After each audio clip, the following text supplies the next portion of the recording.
2022년 1월 23일 길가온교회 주일예배 말씀입니다. 오늘 본문은 사사기 1장 11절에서 15절까지 말씀입니다. 같이 봉독하겠습니다. 거기서 나아가서 드빌의 주민들을 쳤으니 드빌의 본 이름은 기럇 세벨이라. 갈렙이 말하기를 기럇 세벨을 쳐서 그것을 점령하는 자에게는 내 딸 악사를 아내로 주리라 하였더니 갈렙의 아우 그나스의 아들인 온니엘이 그것을 점령하였으므로 갈렙이 그의 딸 악사를 그에게 아내로 주었더라. 악사가 출가할 때에 그에게 청하여 자기 아버지에게 밭을 구하자 하고 나귀에서 내림에 갈렙이 묻되 내가 무엇을 원하느냐 하니 이르되 내게 복을 주소서. 아버지께서 나를 남방으로 보내시니 샘물도 내게 주소서 하매 갈렙이 윗샘과 아랫샘을 그에게 주었더라. 오늘은 싸우는 자에게 임하는 축복이라는 제목으로 하나님 말씀 전하겠습니다. 여호수아가 죽고 난 후 이스라엘은 남아있던 가나안의 영토를 정복해야 할 숙제가 있었습니다. 지난 시간에 봤듯이 여호수아 시대에는 여호수아의 리더십 아래 12지파가 길갈에 진을 치고 함께 출정을 했다가 다시 함께 전쟁을 치르고 또한 복귀하는 방법으로 가나안을 정복해 나가고 있었습니다. 하지만 여호수아가 죽고 난 후에는 그를 이을 지도자가 없었고 하나님께서도 특별한 누군가를 지도자로 세워주시지 않았습니다. 왜 그랬습니까? 이제는 전쟁의 방식이 바뀌었기 때문입니다. 어떻게 바뀌었습니까? 이제는 각 지파별로 분배받은 땅을 각각 차지하는 방식으로 전쟁이 변화되었던 겁니다. 그래서 이스라엘 백성이 하나님께 누가 먼저 올라가야 됩니까? 라고 물었을 때 하나님은 이스라엘의 12지파 중에서 실질적인 장자 역할을 하는 유다지파를 향해 너희가 먼저 올라가라 이렇게 명령하셨던 겁니다. 왜냐하면 유다 지파를 통해서 예수 그리스도가 오시기 때문입니다. 창세기 49장 10절 말씀에서 예언하고 있죠. 규가 유다를 떠나지 아니하며 통치자의 지팡이가 그 발 사이에서 떠나지 아니하기를 실로가 오시기까지 이르리니 그에게 모든 백성이 복종하리로다. 실로가 오시기까지, 그리스도가 오시기까지, 그래서 유다가 먼저 올라간 것입니다. 하지만 유다 지파는 자기들이 선봉에 서야 함에도 불구하고 거기에 누구를 끼워 넣습니까? 자기들이 분배받은 땅, 그 한복판에 분배받은 땅이 있었던 시므온 지파를 끌어들였습니다. 뭔가 하나님의 말씀에 순종을 하긴 하는데 온전한 순종이 아닌 것 같은 느낌, 그런 느낌적인 느낌을 받을 수밖에 없었습니다. 하지만 그렇게 출정한 전쟁이었어도 하나님은 승리를 주셨고 훗날 이스라엘 역사에서 중요한 지역으로 분류되는 헤브론과 예루살렘을 차지하게 되었습니다. 그렇게 유다가 치르는 정복 전쟁이 이어지고 있는 가운데 오늘 본문이 등장하게 됩니다. 본문 11절 말씀에 보시면 거기서 나아가서 드빌의 주민들을 쳤으니 드빌의 본 이름은 기럇 세벨이라. 어떻습니까? 유다 지파가 헤브론을 점령하고 계속해서 다른 지역으로 전진하고 있다 하는 느낌을 주고 있습니다. 여기에 나오는 기럇 세벨은 전략적으로 아주 중요한 위치를 가지고 있는데 갑자기 갈렙이 등장하면서 한 가지 조건을 걸고 있습니다. 본문 12절 말씀해 보시면 갈렙이 말하기를 기럇 세벨을 쳐서 그것을 점령하는 자에게는 내 딸 악사를 아내로 주리라 하였더니, 오늘날에도 남자가 여자와 결혼을 하려면 지참금을 주고 데려오는 경우가 있죠. 그런데 고대 근동에서는 특히나 신랑은 많은 지참금을 가지고 와야 결혼을 할 수 있었습니다.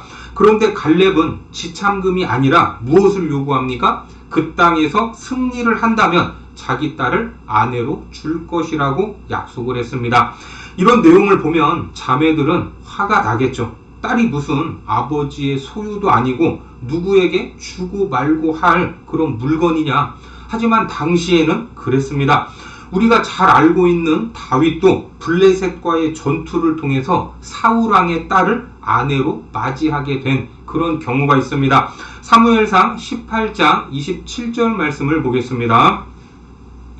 다윗이 일어나서 그의 부하들과 함께 가서 블레셋 사람 200명을 죽이고 그들의 포피를 가져다가 수대로 왕께 드려 왕의 사위가 되고자 하니 사울이 그의 딸 미가를 다윗에게 아내로 주었더라. 왕의 딸인 공주도 이랬습니다. 다시 본문으로 가셔서 갈렙의 제안 앞에서 온니엘이라는 사람이 나서게 되는데 결국 그 전쟁에서 그 땅을 점령하고 갈렙의 딸 악사를 얻게 되었습니다. 본문 13절 말씀에 보시면 갈렙의 아우 그나스의 아들인 온니엘이 그것을 점령하였으므로 갈렙이 그의 딸 악사를 그에게 아내로 주었더라. 자, 이 말씀에 보면 가계도가 나오죠. 이걸 따져보면 갈렙과 온니엘은 어떤 사이입니까? 갈렙의 조카가 바로 온니엘이었습니다. 당시에는 친족 결혼도 흔한 일이었기 때문에 오늘날의 시각으로 옳고 그르다 하는 것을 따질 수는 없습니다. 아무튼 점령하기 어려운 지역을 어떻게 점령했는가? 그것은 초점이 아니니까 나오지 않지만 온니엘이 그 땅을 점령하게 되었고 이제 결혼식이 이루어지게 되었습니다. 그런데 재미있는 장면이 나오죠. 본문 14절과 15절 말씀해 보시면 악사가 출가할 때에 그에게 청하여 자기 아버지에게 밭을 구하자 하고 나귀에서 내림에 갈렙이 묻되 내가 무엇을 원하느냐 하니 이르되 내게 복을 주소서 아버지께서 나를 남방으로 보내시니 샘물도 내게 주소서 하매 갈렙이 윗샘과 아랫샘을 그에게 주었더라. 어떻습니까? 갈렙의 딸 악사가 시집가면서 이것저것을 내놓으라고 말합니다. 이 말은 유산을 내놓으라는 말과 같습니다. 이제 가나안 정착 후에는 농사를 지으며 살아야 되기 때문에 무엇이 필요합니까? 비옥한 토지와 물이 필요했습니다. 하지만 남방의 땅은 다른 곳보다 더 척박한 곳이었기 때문에 샘물도 필요했을 것입니다. 어떤 분들은 이 장면에서 아버지 마음대로 할 수 있는 딸, 발언권도 없고 존재감도 없는데 이처럼 아버지께 유산을 요구할 수 있는가라는 생각을 하실 수도 있습니다. 정답은 할 수 있습니다. 그 내용이 민수기에 나오는데 민수기 27장 6절과 7절 말씀을 보겠습니다.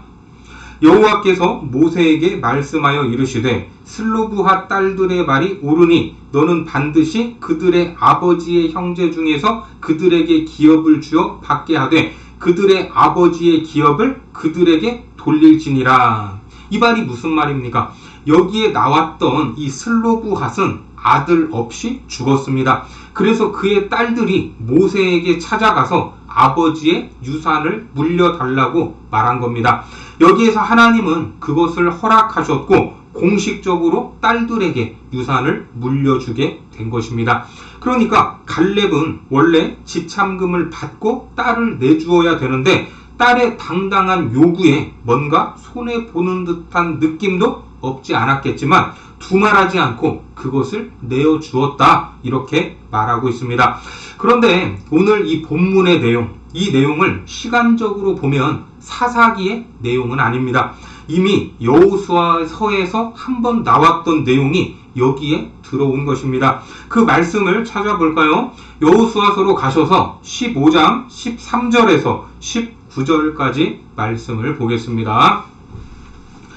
여호와께서 여호수아에게 명령하신 대로 여호수아가 기럇 아르바 곧 헤브론을 유다 자손 중에서 분깃으로 여분네의 아들 갈렙에게 주었으니 아르바는 아낙의 아버지였더라. 갈렙이 거기서 아낙의 소생 그 세 아들 곧 세세와 아히만과 달메를 쫓아내었고 거기서 올라가서 드빌 주민을 쳤는데 드빌의 본 이름은 기럇 세벨이라.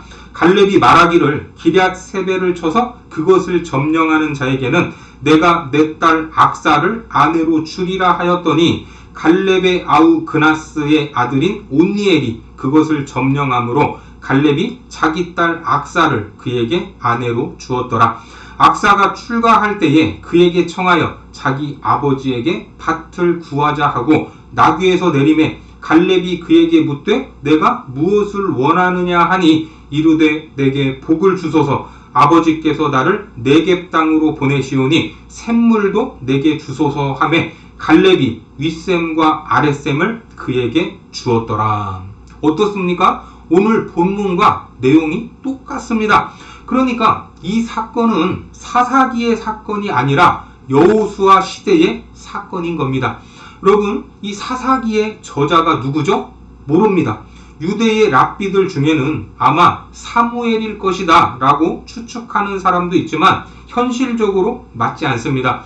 왜냐하면 사사기의 키워드인 구절이 무엇이라고 했습니까? 사사기 21장 25절 말씀에 보면 그때에 이스라엘에 왕이 없으므로 사람이 각기 자기의 소견에 옳은 대로 행하였더라.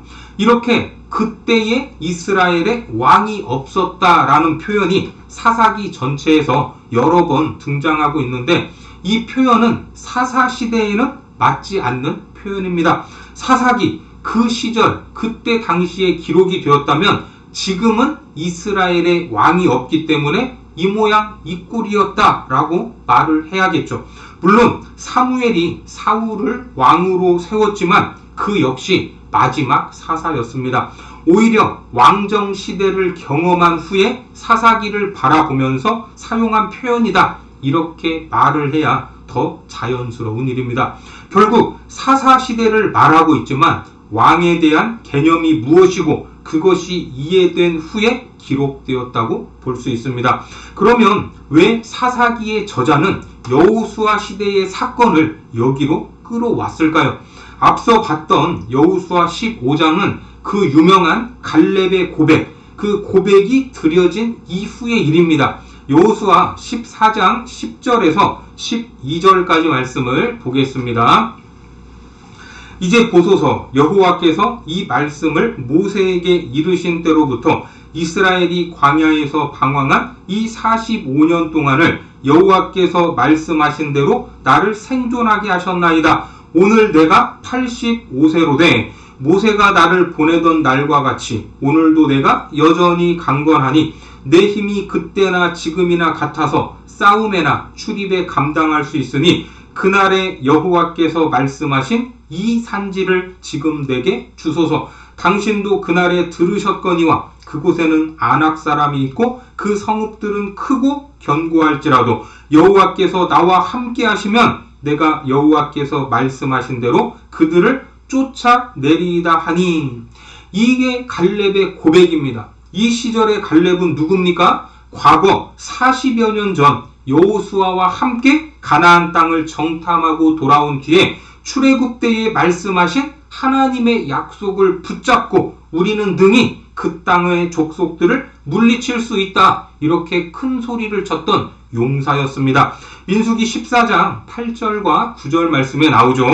여호와께서 우리를 기뻐하시면 우리를 그 땅으로 인도하여 들이시고 그 땅을 우리에게 주시리라. 이는 과연 젖과 꿀이 흐르는 땅이니라. 다만 여호와를 거역하지는 말라. 또 그 땅 백성을 두려워하지 말라. 그들은 우리의 먹이라. 그들의 보호자는 그들에게서 떠났고 여호와는 우리와 함께 하시느니라. 그들을 두려워하지 말라 하나.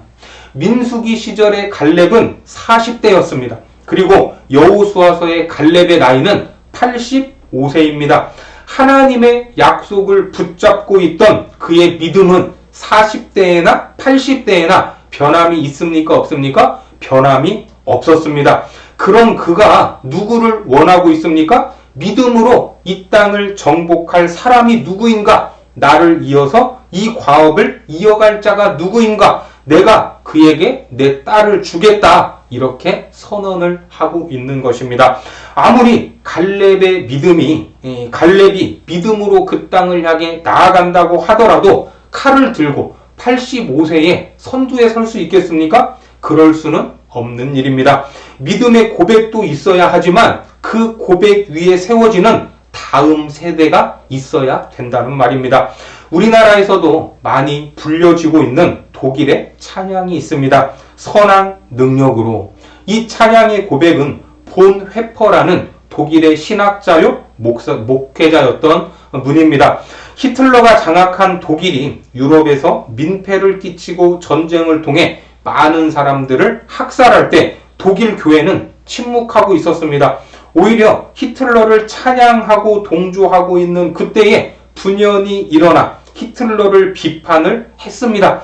미친 운전수가 난폭한 운전으로 여러 사람들을 죽게 하고 다치게 할 때 진정한 그리스도인은 다친 사람을 치료하고 죽은 사람의 남은 자들을 위로하는 게 전부가 아니다. 이 미친 운전수를 운전대에서 끌어내려야 한다. 이렇게 말하면서 행동하는 그리스도인의 진정한 모습을 보여주신 분입니다. 결국 나치에 잡혀서 독일 패망을 불과 3주 앞둔 1945년 4월 9일 37세의 나이에 사형을 당했습니다. 그 선한 힘이 우리를 감싸시니 믿음으로 일어날 일 기대하네. 이후 독일 교회는 많은 비난을 받았지만 그래도 본 회퍼 목사님의 순결한 믿음의 고백과 순교의 터전 위에서 다시 일어설 수 있었던 것입니다. 우리나라도 일제강점기에 한국 장로교가 총칼 앞에 무릎을 꿇고 신사참배를 인정하지 않았습니까? 게다가 일본군을 찬양하고 일본 군대에게 조선 장로호라는 이름으로 비행기까지 사서 바치는 어처구니 없는 일을 저질렀지만 한국교회에도 누가 계십니까? 순교자 주기철 목사님이 계셨습니다.